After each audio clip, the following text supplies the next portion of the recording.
દિવસ છે। અષાઢ મહિનાની સુદ પૂર્ણિમા એટલે કે ભગવાન વેદવ્યાસજીનો પ્રાગટ્ય દિવસ, જેને 4 વેદો, 18 પુરાણો અને મહાભારત જેવા મહાન ગ્રંથ આપનાર વેદવ્યાસજી સમગ્ર વિશ્વના ગુરુ છે। ગુરુ એટલે ઊંડા અંધારેથી પરમ તેજે તું લઈ જા, એથી આગળ એટલું જરૂર કહી શકાય કે ગુરુ બિન જ્ઞાન ન નિપજે, ગુરુ બિન જ્ઞાન ન નિપજે, ગુરુ બિન મિટે ન ભેદ, ગુરુ બિન સચ્ચે ન ડરે,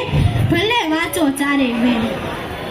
એટલે જ તો ચાણક્યએ ધનાનંદને કહ્યું હતું કે शिक्षक कभी साधारण नहीं होता, शिक्षक कभी साधारण नहीं होता, प्रलय और निर्माण उनकी गोद में पलते हैं। जो कोई डॉक्टर ऑपरेशन में भूल करे तो ते ऑपरेशन में छुपाई जाए छे, अने जो कोई वकील भूल करे तो ते केस में छुपाई जाए छे, अने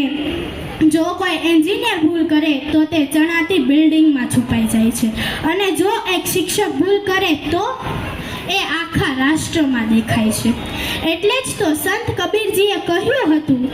के गुरु गोविंद दोनों खड़े, काके लागू पाय, बलिहारी गुरु आपनी, जिन्हें गोविंद दियो बताय। खरेखर जो आवी परिस्थिति उद्भवे ने तो हूँ सौ प्रथम मारा गुरु ने पगे लावूं अने कृष्ण ने कहूं के हे कृष्ण, हे परमात्मा, हे ईश्वर, મને તારા સુધી પહોંચાડનાર જો કોઈ વ્યક્તિ હોય ને તો એ મારા મતે તો મારા શિક્ષક જ છે,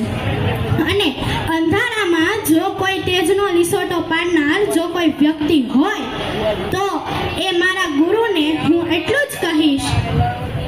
કે જો તમે દ્રોણાચાર્ય તો હું અર્જુન બની બતાવીશ, જો તમે સાંદીપની તો હું કૃષ્ણ બની બતાવીશ, જો તમે રામ તો હું હનુમાન, અને જો તમે બલરામ તો હું દુર્યોધન બની બતાવીશ, દુર્યોધન બની બતાવીશ। અસ્તુ।